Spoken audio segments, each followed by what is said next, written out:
হয়ে যায় সেই মেয়েকে অপর একজন মানুষের হাত ধরে আরেক সংসারে পাঠিয়ে দেওয়া হয়। তো সেই মেয়েটি যেমন যতদিন বেঁচে থাকে বাবার বাড়ি আসা যাওয়া করতে থাকে, তাই তো?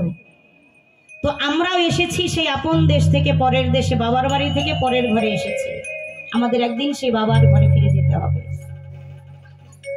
সেই অবস্থায় একজন সেই নায়রের যাত্রী নদীর ঘাটে গেছে, নদী ভরা জল। তো নদীর ঘাটে গিয়ে অচিন দেশের একজন নাবিক বন্ধুর দেখা পেয়েছে। নাবিক বন্ধু একখানি নৌকোতে পাল তুলে দিয়ে তারা নৌকোখানি আপন ভাবে বেয়ে নিয়ে চলে যাচ্ছে। সেই নাবিককে ডেকে ডেকে সেই নায়রের মেয়ে কি বলছে, ও নাবিক ভাই, কতদিন থেকে আমার বাবার বাড়ির কোনো খবর আমি পাই না, তাই তোমাকে আমি বলতে চাই। তাই আমার মহাজন সেই ভাবধারায় গানের ভাষায় কি লিখেছে,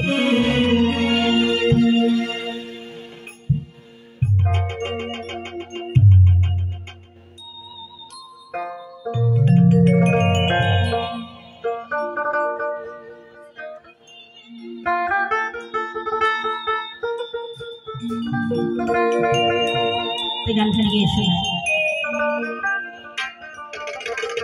অচিন দেশে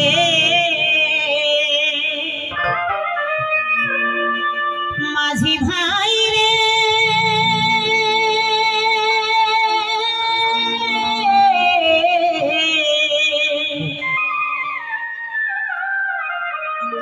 মাঝি তুমি কোন দেশে যাও ভাইয়া, ভরা গানে নদী স্রোতের রঙিনে পালুরাইয়া, ওরে মাঝি ভরা গানে নদী স্রোতের রঙিনে পালুরাইয়া, ওরে মাঝি কোন দেশে যাও ভাইয়া, ওরে মাঝি কোন দেশে যাও ভাইয়া, অচিন দেশে মাঝি ভাই রে,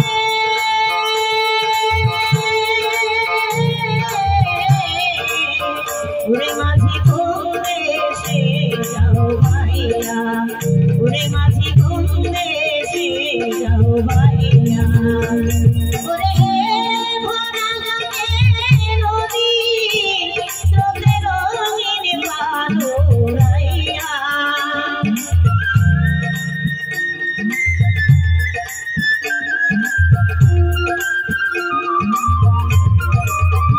ওরে মাঝি ভরা গানে নদী স্রোতের রঙিনে পালুরাইয়া, ওরে মাঝি কোন দেশে যাও ভাইয়া, ওরে তুমি কোন দেশে যাও ভাইয়া।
পাঠাও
বাবাই যদি না হয় রাজি নিবে না নায়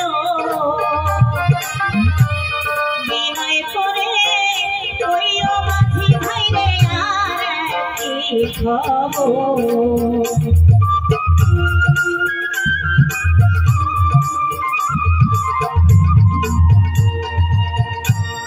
বাবাই যদি না হয় রাজি নিবে না নায় বিনয় করে কইও মাঝি আমার কি খবর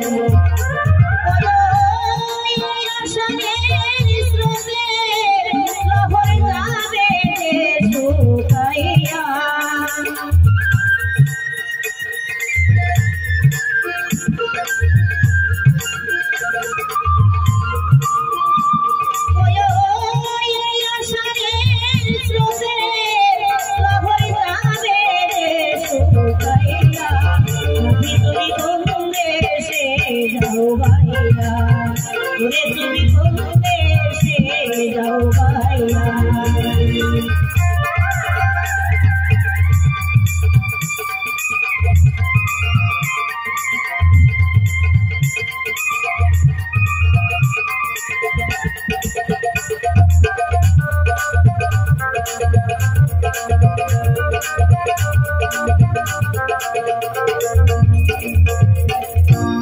সেই দেশে সেই দেশে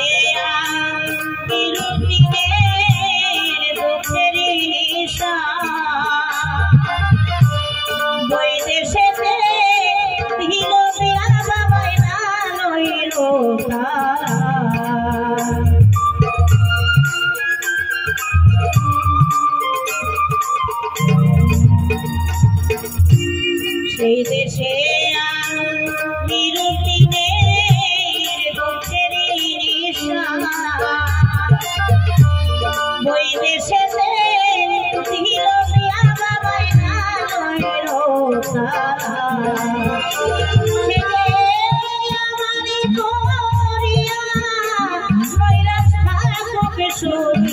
হইয়া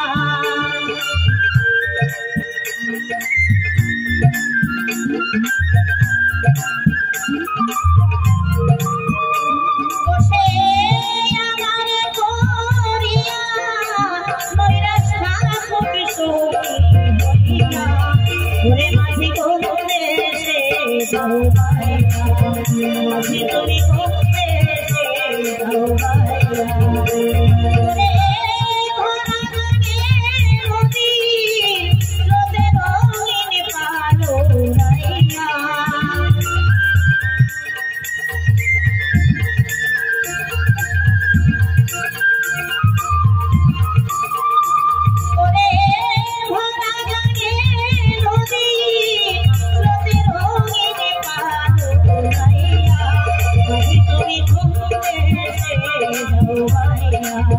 ওরে মাঝি কোন দেশে যাও ভাইয়া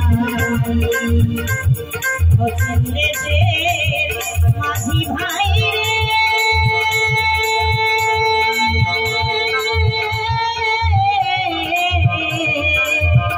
ওরে মাঝি কোন দেশে যাও ভাইয়া মাঝি তুমি কোন দেশে যাও ভাইয়া ওরে মাঝি কোন দেশে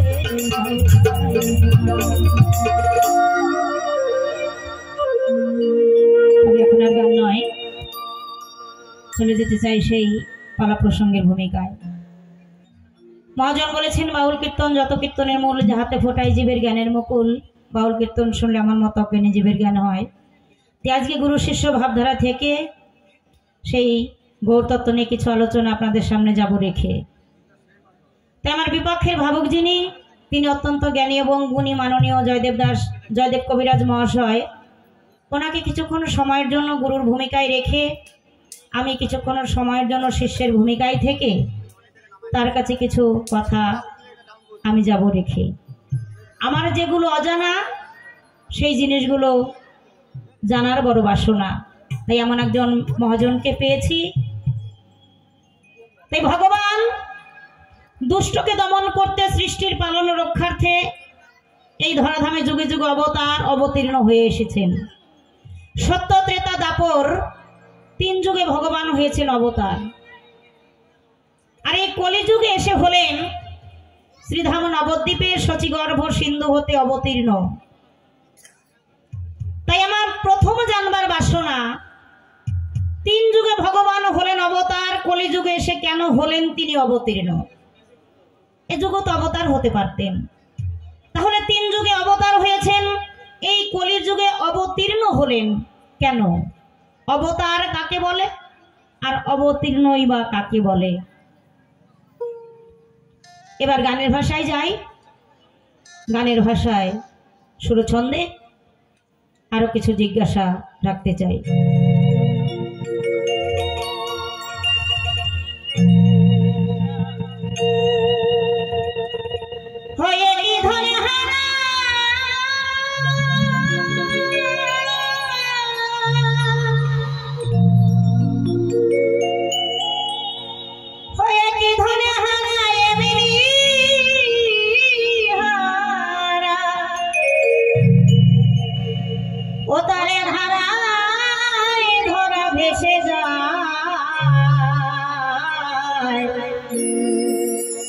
কোথা হতে এলেন গোরা,